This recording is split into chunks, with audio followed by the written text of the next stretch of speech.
Okay. Good evening, everyone. Namaste. Thank you for being here. Thank you so much for taking your time to come in tonight to listen to this presentation. My name is Kelly, and I would like you to start. Just sit it comfortable for 1 minute and close your eyes. So we take this first minute to settle in, to set the tone with a little bit more present. Close your eyes when you're ready. Sit with a straight spine.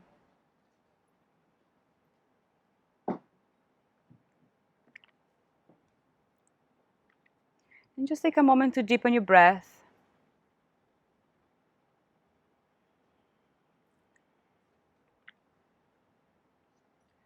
Bring your hands, palms together over the heart center. And I would like to begin this presentation with the invocation to Shri in form of Ganesha. If you know, please chant with me. If you don't know, just receive it. Shri is the divine and Ganesha is the protector. Take a full breath out. And a nice deep inhale to chant. Ganesha Graha Nekshatra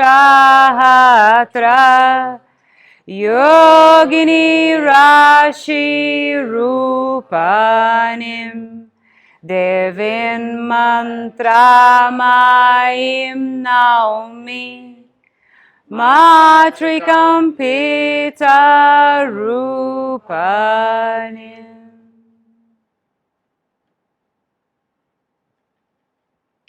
We open ourselves to the teachings that brighten the light of self-knowledge. Bow the head to the heart. Okay, so official good evening to everyone who arrived now. Namaste. And this presentation is on Tantra tonight. It's a big honor to have you guys here and to be able to present about Tantra. Tantra it has landed in my life like in about 3 years. I've been doing yoga for a while now, for 9-10 years. And I always loved the spiritual path, but wasn't up to Tantra that things really landed. And happened about 3 years ago. You know, it's very challenging to be here in front of you guys and talking about it because I'm still learning so much. Like I'm still a student on this path, and there is so much more to learn. But there is some really awesome points that I want to talk about tonight, and I hope that in certain way helps you or clarifies your path with Tantra, or just you can maybe receive some information. You know, I'm Brazilian, and I'm born in Brazil on the 80s. And on the 80s, more or less 85% of the Brazilian population was Catholic. And my family, it was an active Catholic family. Active, I mean like go to the church every week, like be present with the church. And I always did that until my teenager age. But I never really fully understood or got it or really felt it much. Even though I was going to the church all the time, my head was never really there, to be honest. And wasn't up to later years of my life when I began to understand the spiritual path and understanding certain other things that for me, what I understood is that Catholic Church in Brazil was a lot to do with praying for the God that's external, a God that's outside. And if you did bad choices, if you were like a bad person, when you die, you would go to a place and you will pay for it and you will suffer. And for me, what Tantra have shown and why I resonated much more on the spiritual path is that God wasn't initially outside. God is within. And when we recognize the God inside ourselves, then we can recognize the God outside and in everyone else. But also that if I do something wrong or I'm a bad person, I just learn with karma. And I'm oftentimes pay for that when I'm alive, not when I'm dead. In fact, Tantra believes when we die, we become just pure consciousness again. There is actually no suffering. We begin to suffer a little bit when we are born, when we actually come into this physical incarnation. So that made me reflect that every single choice I have in life, every single moment, have a consequence. And that consequence at certain point of my life can be in this life or another lifetime. I will face it.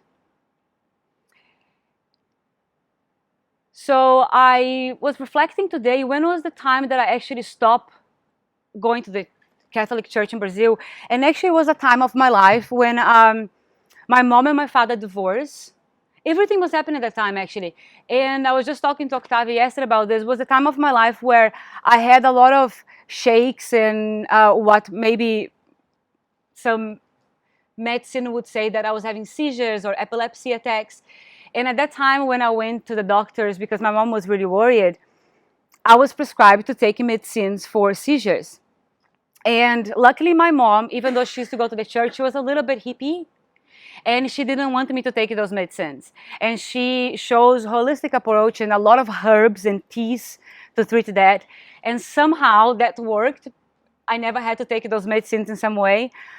But the funny, interesting thing is that the path could have been different if she would choose for me to take those medicines, because I was a teenager. I couldn't really choose for myself.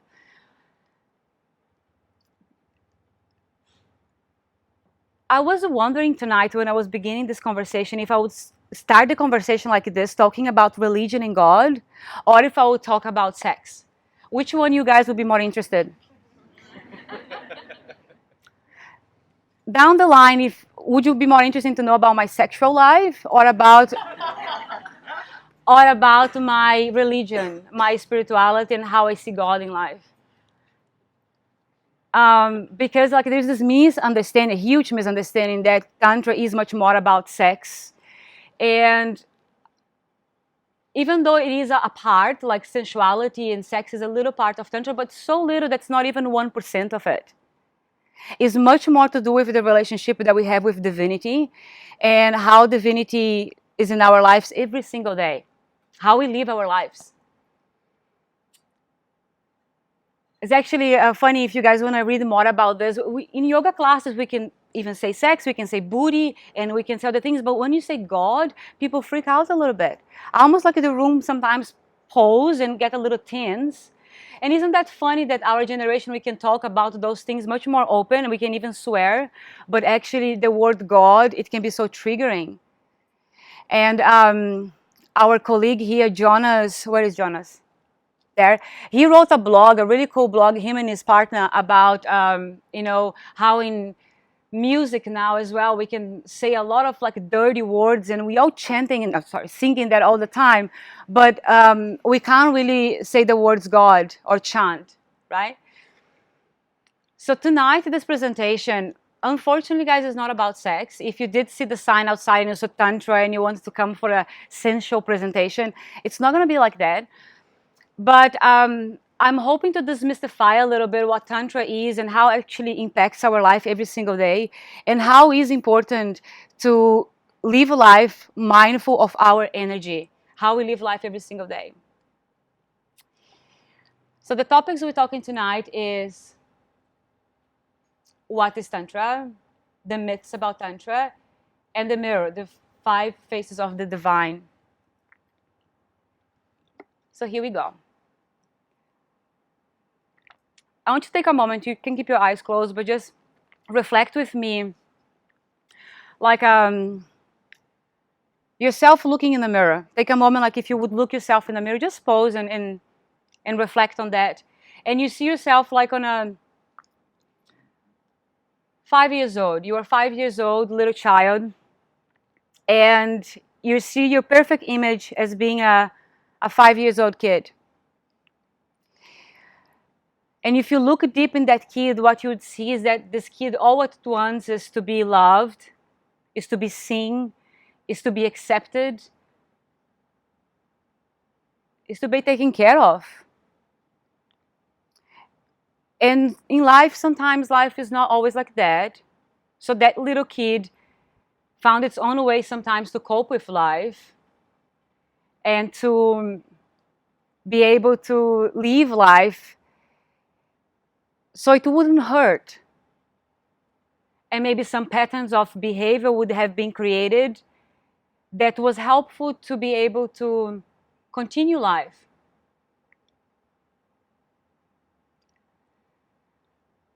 Now, if you open your eyes for a moment and then see everyone who is around you like they were a 5-year-old kid, with the same hopes of being loved, of being seen, of being taken care of being understood, wouldn't we all be much more compassionate towards each other and to ourselves?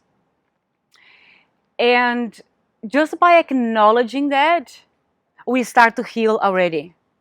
Just the acknowledgement that all what we're doing is, from that age, we create certain patterns of behavior.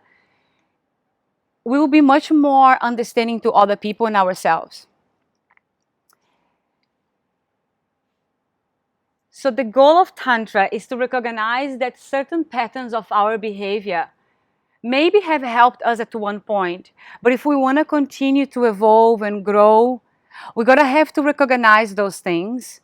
And just sometimes by acknowledging already the path, like I just said, but also we can use yoga techniques and mastering our energy to start to overcome the things that holds us back from fully experiencing life as the biggest we could possibly experience.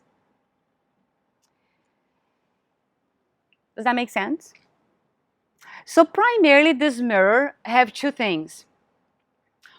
One is that is revealed to you, and life is every single moment showing up for you. Every single moment you have that opportunity to reflect where does your thoughts are coming from, when you react in a certain way, is that serving you? And then there is also the second thing that I like to see in the mirror is when ticks the nerve, or Bria's favorite word, trigger. When you feel triggered, every single moment that you have that mirror, when there is a person that you strongly dislike, or you have a strong thought about something that hits you up, if you pause to think deep down the line, we want to be loved, we want to be accepted, we want to be seen. And oftentimes if we don't get that, our reaction comes. And so at any point that you feel the mirror coming up as a trigger, pause and observe. It's a big part of it. We tend to think that when life show up for us and is not the way how we want it to, is a bad thing. Like, for example, your boyfriend cheated on you, or you got your house robbed. At that moment, mine feels like a chaos and it's the end of the world. But then down the line, you see that was not the best thing that ever happened to you, but it made you make choices or change, and then eventually life was redirecting you for something else. So Ganesh is the protector, and he protects us all the time, but oftentimes he put the obstacle there so we can wake up. If we get too comfortable with life, if we get all the time things too easy, we get in conformity and we're not growing anymore. So Ganesh will go there and put a little obstacle just to make us to feel a little bit triggered. Then is our level of perception. Who is doing construction at this time of the night? So it's our level of what? It's Ganesh putting the obstacle. Thank you, Jordy. Yeah. That's so good. Yeah, don't be bothered by it.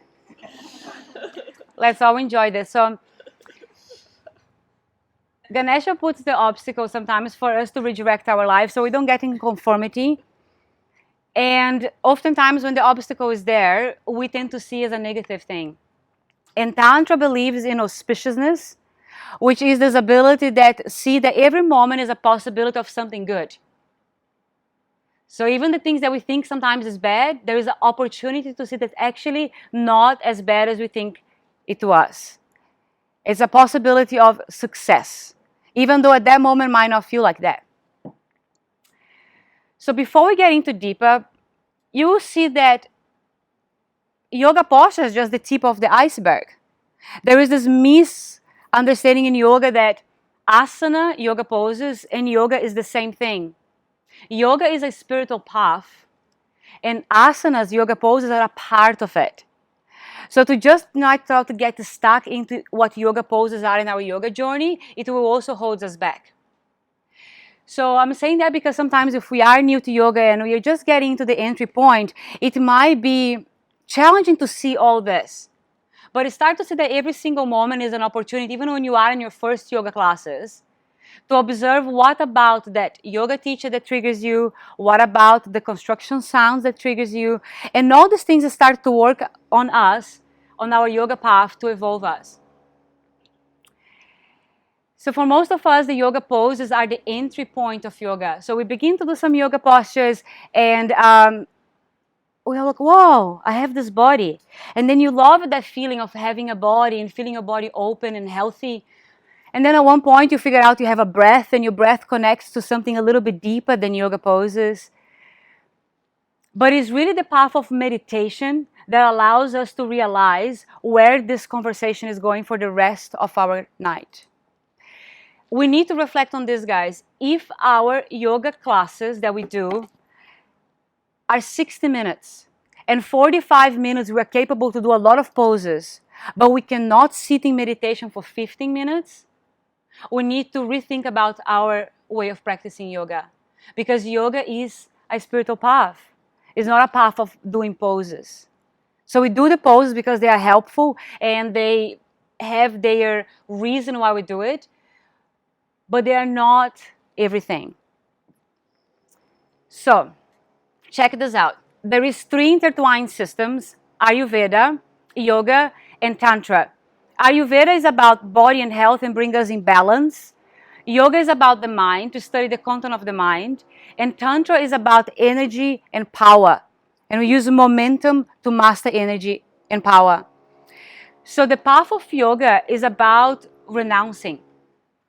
And this is not easy for everyone. For the people like us, the householders, who have jobs, who have families, who have boyfriends, who have constructions, who cannot simply leave everything, go to the mountains, renounce life, and go just meditate. For people who has life and is busy and all the things that I just said before, we need to do something in order to master the mind. Because our minds are in nature too busy. There is too much going on. And Tantra gives us something to do so we can master the mind. But it's not about choosing or the mind or yoga or Tantra. It's about doing them both. Does that make sense? It's not about choosing just one, yoga or Tantra. It's about intertwining them both in our spiritual path. Because the goal of them both is the same. The goal of yoga, which is the classical yoga like Raja and Patanjali yoga, is about studying the mind. And Tantra is about mastering energy. But they both have the same goal, which is spiritual awakening or self-realization. Both of them. It's just that one chooses about content and one chooses about momentum. And the content is about understanding that there are parts of the mind that helps us to guide us towards the soul, and there is parts of the mind that takes us away from it. And it's about dissolving the parts of the mind that takes away from it so we can remember the essence of who we truly are. So both yoga and Tantra is about remembering who we are and reminds ourselves that we are divine, that we have God within, and we are one with God.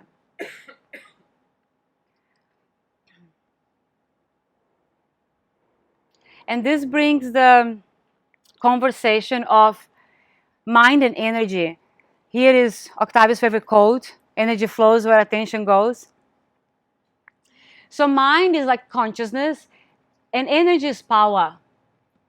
Think about that they should go always together, and as we evolve one, should evolve the other. What happens if we just evolve the mind, consciousness, awareness, with no power? Give me an example. Someone give me just one example. If your awareness is evolved, but your power is not. Yeah, it's stuck. So you're aware of something that you might not happy in your life, but you're not doing anything about that. Just being aware is not enough. Just being self-realized is not enough while we are still in this body.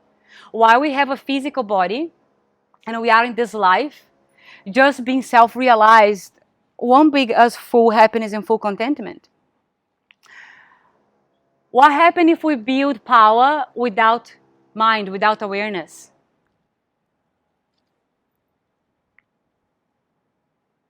Give me an example. Dangerous. It's dangerous. On the YTT the other day, they gave the example Donald Trump. I said I was not going to talk about politics, but you guys said that, so it's not me.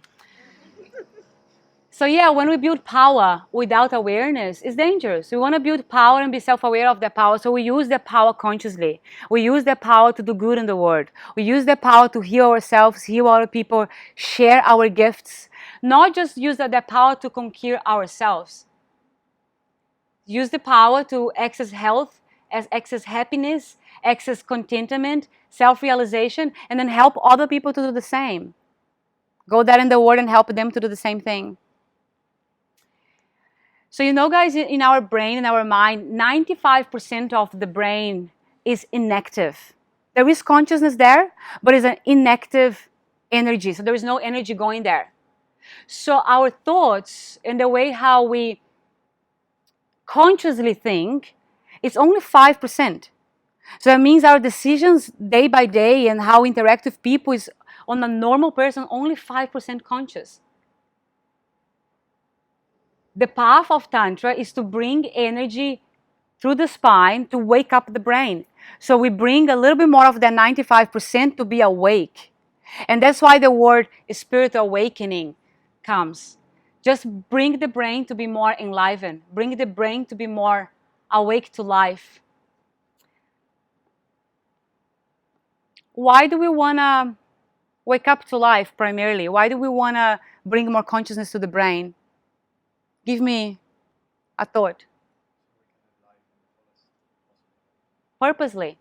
So we are aware of life, we are aware why we are here, and then we don't waste time anymore. We live purposely.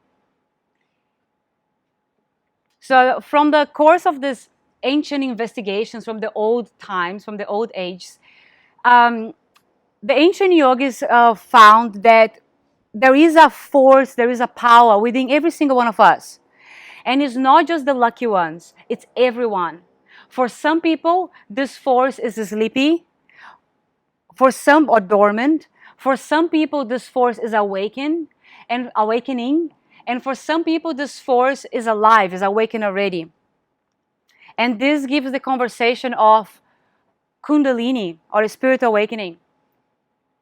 Paramahansa Yogananda actually said, God is in the spine.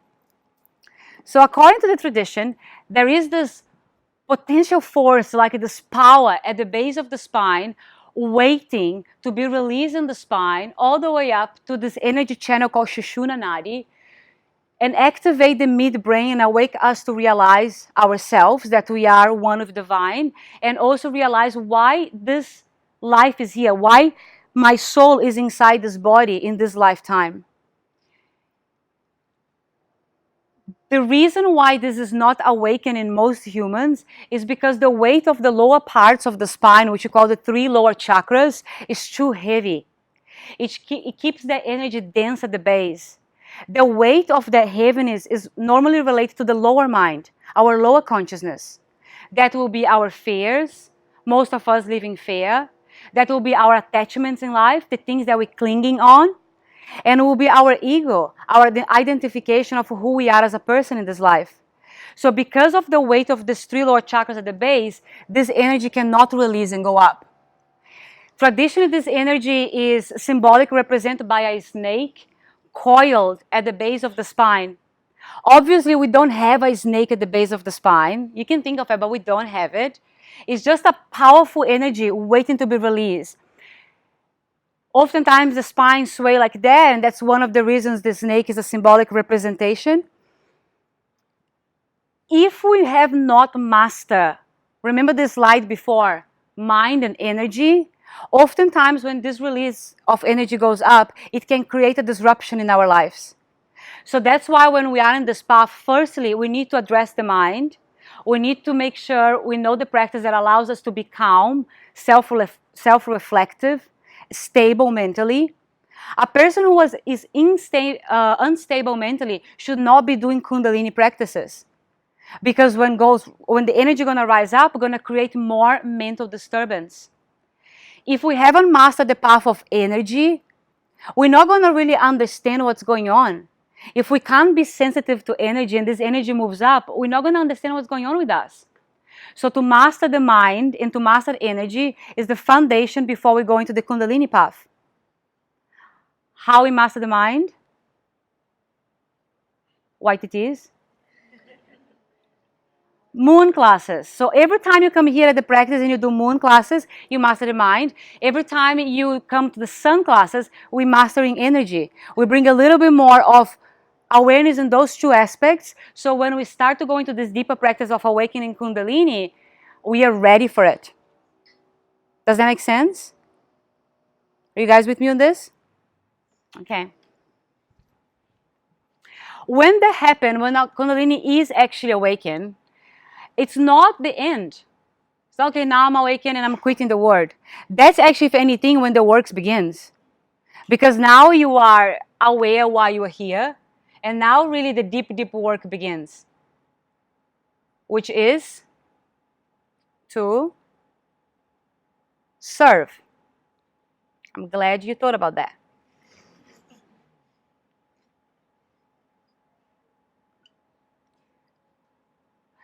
So this presentation tonight, now you have an idea about Tantra. Fire is the heart of Tantra. Fire, in many spiritual traditions, means the spirit, means the one, the soul. Also the word Kundalini. Kunda means fire pit, and Kundal is the coil at the base of the spine where the energy moves up. You practice this in Hatha Yoga when you come here to the fire classes. So that's why the name of fire when you come to the classes. We are awakening this energy at the base of the spine. Kundalini is the Sanskrit word for fire, and you can understand that as a spiritual awakening. My computer is not working here. You know, when the spine sway a little bit, I was saying before, that's when the energy is entering the spine. I don't know if you have been in meditation sometimes, and just spontaneously, your spine moves a little bit side to side. When that moves side to side, it's prana, energy, is starting to enter in the spine. That's the time we need to make the mind super focused to actually, with the mind, direct the energy in the spine. So when you are going side to side, guys, keep focused. It's the ability that you can have with your mind now to start to direct the energy even more. So use your mind to be extremely focused when you're swaying to bring the energy right in the center channel. When the spine is actually shaking, that's when Kundalini enters the spine. Then you actually normally can't do anything about that, and you actually shake and not have really control over your body. The shake can last for many different time and space, depends the practice or how intense it was and what's going on. But it can last like for a couple minutes or days.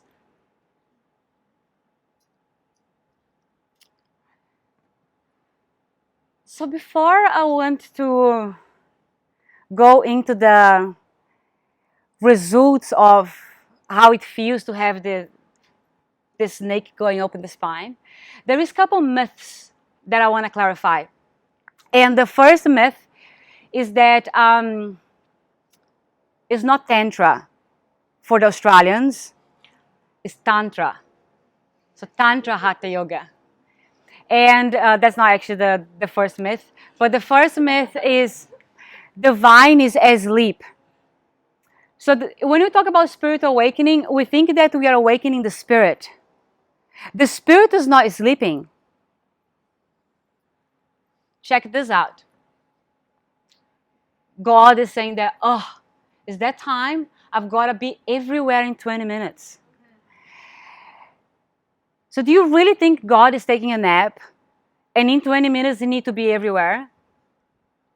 No, God is already everywhere, in every single person. So who is sleeping? Humanity, we are. We need to awaken to that. God is never asleep. God is the divine. How could God possibly could be sleeping? What happened is, the reason why we don't awaken to the divine is because of those three lower bastards at the base of the spine keep holding us down. Our fear in life, our attachments, and our ego. And if you pause for a moment to reflect, when you have negative thoughts, they come from that. They come from our fears. They come from our attachment that we want things in a certain way.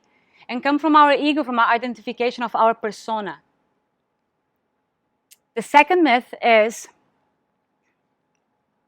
creates disturbance in your life. You're going to like this one.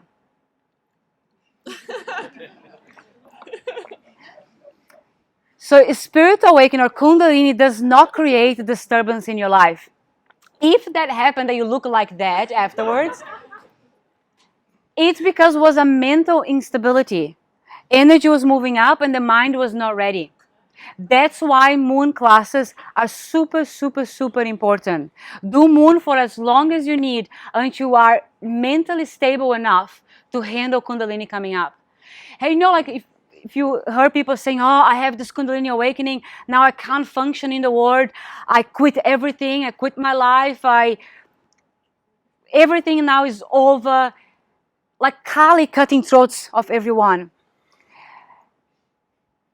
That shouldn't be like that, right? Like if there is disturbance, we need to address that. We need to work on the mind a little bit more before going to these powerful spiritual practices and stabilize the mind. Because the essence of the divine, the essence of the sacred is just going to make your life better. The essence of divinity going to make every single aspect of your life just more beautiful. Your friends, yourself, the way how you see life, the way how you show up in life, the way how you think about things. And if that's not happening, pause and think, pause and reflect. Because if it's true spiritual awakening, if it's true divinity, it's just going to make you more beautiful, more sweet, not wild.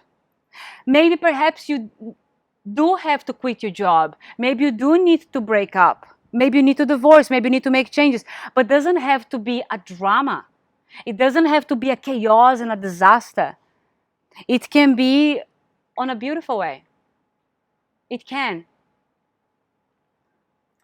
So the problem is, am I getting too passionate about this? I'm sweating. In the old days, people go to ashrams to do spiritual awakening. But they will live in ashrams for a long time. They will be prepared for a long time with people who are very aware of this happening. If you have a spiritual awakening at home and your mom has no idea what's happening and you start to shake and then for a couple of days you don't want to eat, you want to be silent, most likely your parents will take you to a hospital to see what's going on. Which in ashrams, they would take care of you and let you be. If you didn't want to eat for 2 days, they would actually allow you to not eat for 2 days. So you could slowly heal yourself. They wouldn't ask you many questions and they would allow you to just slowly integrate from that experience. Now this modern age, and I'll clarify myself on this one, so don't get too attached on this.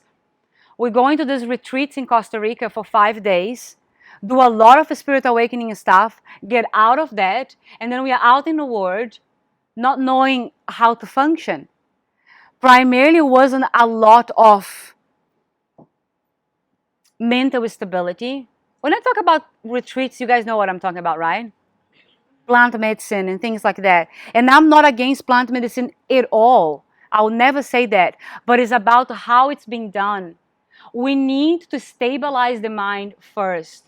We need to do practice that allows us to be stable enough to handle. Because if we don't, when we go back in society, it becomes a chaos. Also, after the retreat, how are you going to go talk to the people if you need their help? If you need to ask questions? So this is a slow process. It doesn't have to be rushing. Work on the mind first. Make sure you're stable enough to handle. And then do the spiritual practice to awaken Kundalini. But remember, she's not sleeping. She's watching you. 6 years ago, I came to Bali. And that's one of my first time, I had these big realizations, and I went fully Kali. Kali is the goddess that go wild. And I broke up with my ex-partner. I quit my job. I came to Bali, didn't tell anyone what I was doing. And I was crying every single day for 4 months.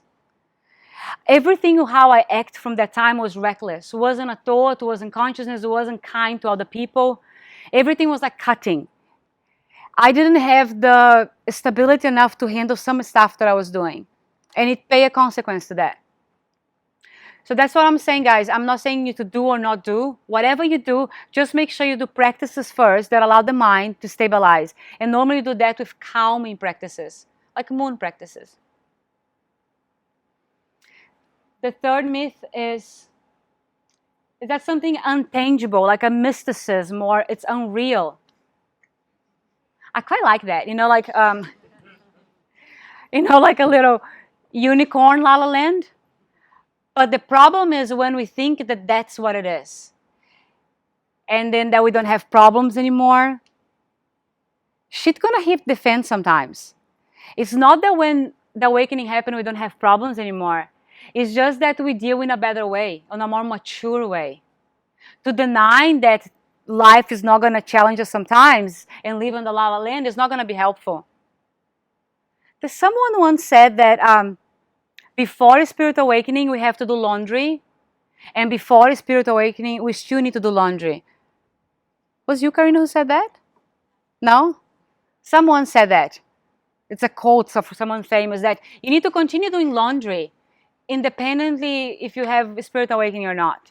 Life will still be real. You also don't have to dress like a yogi.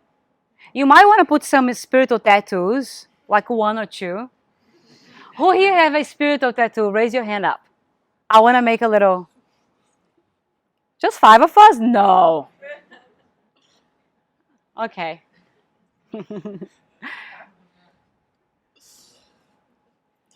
So what I mean is, we don't become spiritual. We're still human. And we have this body. And we recognize that we are a spirit. That we always have been a spirit, we always have been a soul, and now temporarily we have this body in this lifetime to make the most of life. That's what Tantra wants us, to make the most of life. What does happen when the snake is going up in the spine and a Kundalini is awakening the brain, there's something called the 5 attributes or 5 faces of the divine. And they are very humane things. This is what I want tonight you guys to take from here. This demystify that Kundalini is an airy-fairy thing. Because if Kundalini really happened, some of these things is going to start to be more and more strong. So when Kundalini is awakened, it calls prana Shakti. Prana is energy, Shakti is force. So there is a force that is awakening. And we might think like that some people are lucky. Some people maybe never have done yoga before. You might know someone like that. And in nature, they have some of those superpowers. They just kind of like born with the ability to have some of those powers. They are not really lucky. According to what our lovely Rod Striker teacher said, at some point on their spiritual path, they did the work. Maybe not in this lifetime, maybe in another lifetime, they did certain spiritual work. So they're not really lucky. Actually, before I start, there is this girl, she did this amazing art at Burning Man, a massive mammoth that was made of recycling materials in metal that she collected from a lake in America. She have a visions of this mammoth since she was 6 years old. And at the age 15, she began to collect recycled materials to make the art. And at the age 18, she explored the art at Burning Man. And she knew that she was wanting to work with recycling and environment and make art since she was a very, very young age. I don't know if she ever have done yoga or not, but she was born with this force awakening her because at some point of her spiritual path, she did the work. She did some work that when she was reborn in this life, she already knew it. Does that make sense? So here are the 5 faces of the divine. The first one is Icha Shakti, determination and will. If you are a good friend of mine, you will know that I really love Elon Musk. I know he has nothing to do with yoga. But, do you guys know Elon Musk? Yeah, okay. He has an unlimited amount of determination and will. This dude created PayPal, which is okay, but he created SpaceX, he created Tesla, and both are, his goal is to, in 50 to 100 years, save humanity. So he's thinking so ahead. That's why he has SpaceX and Tesla and the solar energy in LA. He's doing so much. He has all this like global, this global companies, and he just work. He just know his mission is to help humanity. Selflessness. He just want to help us. I don't also know if he does yoga or not, but he does at some point have done the work. So he realized in this lifetime that he's here for a mission, and his amount of will and power is a representation of his Kundalini being awake. There's a point when Tesla, the electric cars, or the company was suffering some stuff, and the company like was a little bit down. He was sleeping for weeks and weeks on the floor of the company, actually not sleeping, just napping, so the company could get the process done. I barely have time to cook my breakfast. And I think about how this guy does all that. And he has 5 kids. I'll just leave it at that. He has 5 kids on top of all of that. So it might not look much right now. Like, I see my Icha Shakti growing a little bit because 3 years ago, I'll never be able to sit here and do a presentation with this amount of people. No way. For me, like, I would choose death over public speaking. And actually, that is a thing. There is a research that says that a lot of people would choose to die over stand up and do a public speaking.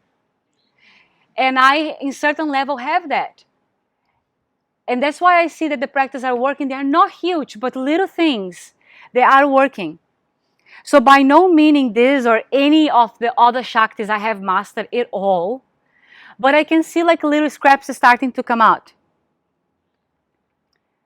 The next one is from the word Chitta, Chit Shakti, boundless awareness.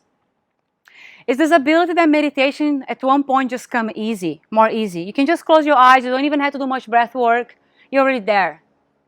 Also, you have more revelations in meditations. When you leave the meditation, you continue with your life, often you are still in a state of meditation more often. Can you imagine if you could more often in your life talk to people from the perspective of God? How would that look like? If you could remember that your states of meditation more often, how you would be with people and in any interaction that you have. So the Chit Shakti is the ability to drop more into the state of meditation at all the times, and there is less duality in life. Could be constructions going on. We are here, guys. We're good. We're not bothered.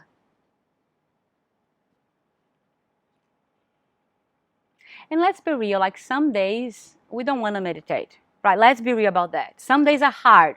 Some days are hard to sit and commit to your practice. And even those days when you sit and you can't actually meditate, you can't actually do the meditation, but at the least you can have self-awareness. You can know why you feel agitated, why you are rushing. You can just at the least sit for 5 or 10 minutes and self-reflect. It's not easy to meditate. It's not easy to every single day to show up and do that. But remember that all pays off. Even though if you just sit there and self-reflect. The third one, this is not in order, guys. So this Shaktis, these powers, they come like in random orders. Depends of your Kundalini. So Kriya Shakti, spontaneous right action. That's for you, Jonas. He just adopted a puppy. So it's like when you just do something that's right, and you do not reckless, you do with pure consciousness because it's the right thing to do. And you do that with more courage, and you do that more fast. So you're less stuck on like confusion and not knowing what to do and complaining. When your Kriya Shakti is awakened, you just know what is the right action more often in your life. And even though you know if your house do get robbed and you just know maybe it's time to move and you just would move. There is no drama, there is no stories. Maybe that was the auspiciousness from energy, universe send you a message. Maybe it's time to move. I just need to go. Just do the right thing more quick and with courage. The fourth one is, I have a hard time saying this one. Jnana Shakti. Jnana Shakti, Ellen? Yeah? Is the unlimited learning capacity. So this is when the power of learning and receiving knowledge is activated. You are more open to be curious, to receive knowledge in all forms. Spontaneously you receive knowledge. Sometimes suddenly you just receive a drop of wisdom more often, like wow, because the wisdom and knowledge is there already. It's God there already. We need to tap into that. That's how people like Albert Einstein and some other amazing people have tapped into something. They didn't create it. They just received knowledge. When we think that we know everything, that's not Jnana Shakti. When we say that we know enough and we know better than others, that's just blocking our evolutionary path. Sometimes just pause and listen and see what your friends and people have to say. Even though you might think that you know better, there is always something special. There's a friend of mine that teaches me very often this thing.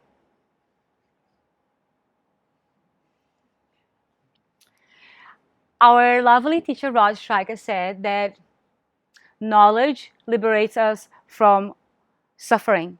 It gives us freedom. The more we know, the less we suffer. And that is powerful. And the fifth one, Ananda Shakti, a limitless amount of contentment and joy. You can just be happy, just joyful for no reason. Just randomly sometimes giggle or be happy. Like this one. You suffer less, you feel less lonely. When you are alone, you actually love being alone. You put your music on and you dance.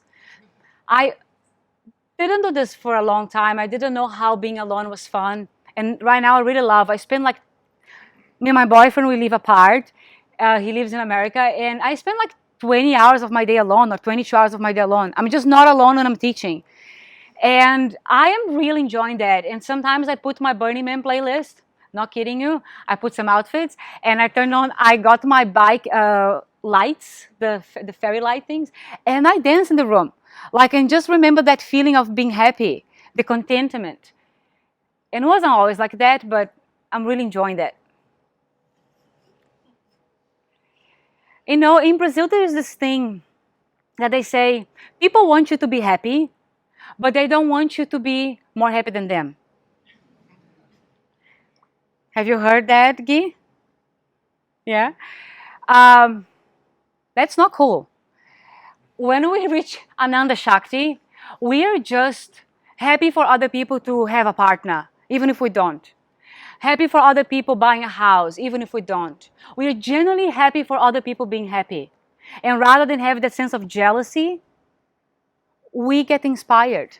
We change, we shift jealousy to inspiration. And when that happens, is a sign of Ananda Shakti kicked in. We are genuinely happy for other people's happiness. And we want them to be happy. Everyone.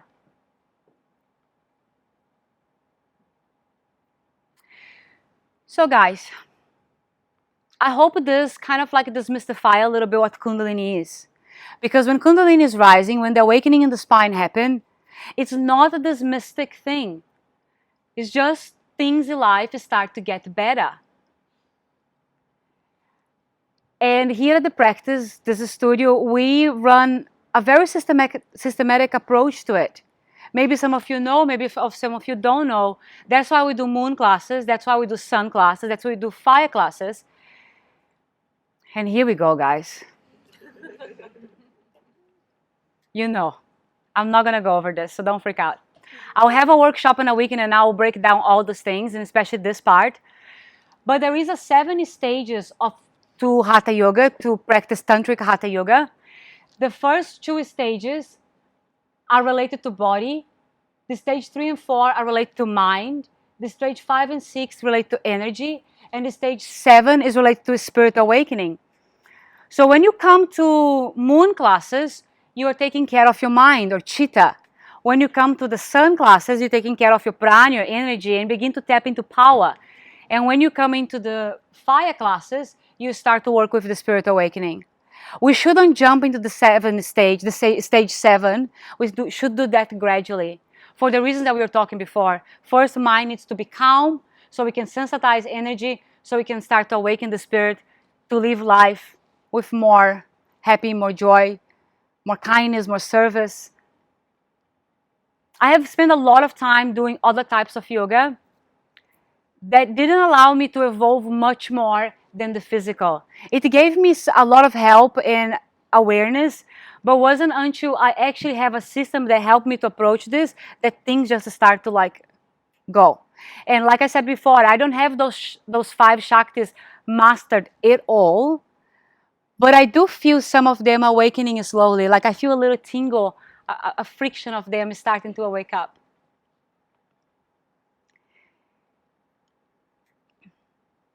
So Rod Stryker in the mountains of Colorado have said, in the end, yoga has less to do with what you can do with your body and more to do with the happiness that unfolds from realizing your full potential. Every human being, every little 5-year-old kid have the right to be happy, to be joyful, to live life purposely and freely and with courage. All of us. So if you are a little bit curious more about this weekend I am doing a workshop here at the practice for 2 days. And we're going to have 3 master classes, 1 in the moon, 1 on the sun, and 1 on the fire. And then we're going to break down the lections of all of them and how to approach all the system. So this is an intermediate level workshop, but beginners are welcome because the physical aspect is not as intense. We're going to do a lot of meditation, a lot of breath work, and a lot of talk. So if you are curious, just come and talk to me. Tonight is still the price for the workshop is still early bird if you put a deposit tonight in the reception. Otherwise, from tomorrow is the normal price. And I am very grateful for you to be here, guys, and allowing me to do this presentation and talk about something that I enjoy. I hope that was helpful. And that's it. Namaste.